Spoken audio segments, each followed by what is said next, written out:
Jizzax shahrida viloyat huquqni muhofaza qilish organlari rahbarlari ishtirokida yoshlar bilan ochiq muloqot hamda ommaviy axborot vositalari vakillari uchun matbuot anjumani tashkil etildi. Unda yoshlar muammolarini hal etish, tizimda amalga oshirilayotgan ishlar yuzasidan ochiqlikni ta'minlash masalalariga alohida e'tibor qaratildi. Jizzaxlik yoshlar va ommaviy axborot vositalari xodimlari, bloger va jurnalistlar bir nuqtada bitta tadbirda mujassam bo'lishdi. Jizzax viloyat huquqni muhofaza qilish organlari rahbarlari yoshlar uchrashuvi va matbuot anjumanini Jizzax shahridagi Sayxon City'da mana shu joyda o'tkazmoqda. Boisi bugun ham yoshlar tinglanadi, ham jurnalistlar bilan ochiq muloqot o'tkaziladi. Bugun har bitta rahbar o'zi amalga oshirilgan ishlar haqida hisobot berish bilan birga, albatta muammolarni ham tinglab, ijobiy hal etishga kirishga. Mazkur tadbirda viloyat prokuraturasi, ichki ishlar organlari, davlat xavfsizlik xizmati, adliya tizimi, biznes ombudsman hamda soliq idoralari rahbarlari, shuningdek tegishli tashkilot va korxonalar mas'ullari ishtirok etdi. Dastlab joriy yilning birinchi choragi davomida huquqni muhofaza qilish organlari tomonidan amalga oshirilgan ishlar, jinoyatchilikni oldini olish, aholi murojaatlari bilan ishlash va qonuniylikni ta'minlash borasida erishilgan natijalar yuzasidan batafsil ma'lumot berildi. Shundan so'ng tadbir yoshlar bilan ochiq muloqot shaklida davom etdi. Unda turli toifadagi yoshlarning muammolari bevosita tinglandi. Xususan, otaliqqa olingan yoshlar, probatsiya nazoratda turganlar, ishsizlik muammosiga duch kelgan hamda ijtimoiy qo'llab-quvvatlashga muhtoj bo'lgan yoshlar tomonidan ko'tarilgan masalalar yuzasidan aniq yechimlar ishlab chiqildi.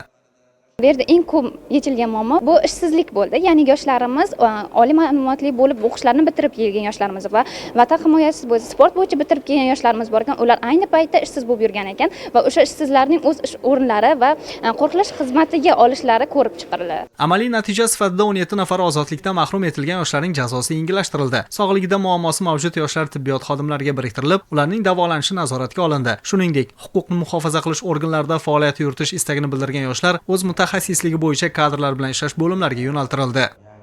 Jizzax viloyat prokuraturasi organlari tomonidan o'tgan davrda olib borgan nazorat tadbirlarida 6000 dan ziyod prokuror nazorat hujjatlari qo'llanilgan. Eng ahamiyatlisi mana shu olib borilgan nazorat tadbirlarida 29000 dan ziyod fuqarolarni, jumladan 1,5 dan ziyod tadbirkorlarning huquqlari tiklanishi ta'minlangan. Bugungi uchrashuvda va matbuot anjumanida shunday masala aniq belgilab olindiki, bundan keyin har hafta qolgan o'sha ijtimoiy soha vakillari bo'ladimi, boshqa soha vakillari ham o'sha matbuot anjumani tashkil qilib, o'zini faoliyati to'g'risida va hozirgi davrda amalga oshirilayotgan ishlar to'g'risida jamoatchilik orqali aholiga hisobot berishi belgilab olindi. Tadbir doirasida o'tkazilgan matbuot anjumanida jurnalistlar, blogerlar va ommaviy axborot vositalari vakillari so'zga chiqib, o'zlarini qiziqtirgan savollar bilan murojaat qildilar. Mutasaddilar tomonidan berilgan ochiq va asosli javoblar tadbirning ochiqlik va shaffoflik tamoyillari asosida o'tayotganini yana bir bor namoyon etdi. Albatta bu uchrashuv jurnalist va ommaviy axborot vositalari uchun ham manfaatli bo'ldi.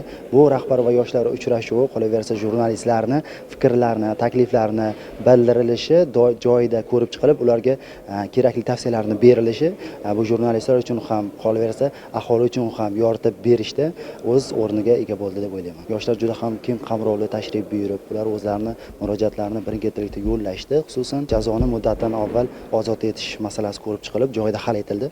Ta'kidlash joizki, bunday ochiq muloqotlar yoshlar bilan ishlash tizimini yanada takomillashtirish, ularning muammolarini joyida hal etish hamda davlat organlariga bo'lgan ishonchni mustahkamlashda muhim ahamiyat kasb etadi.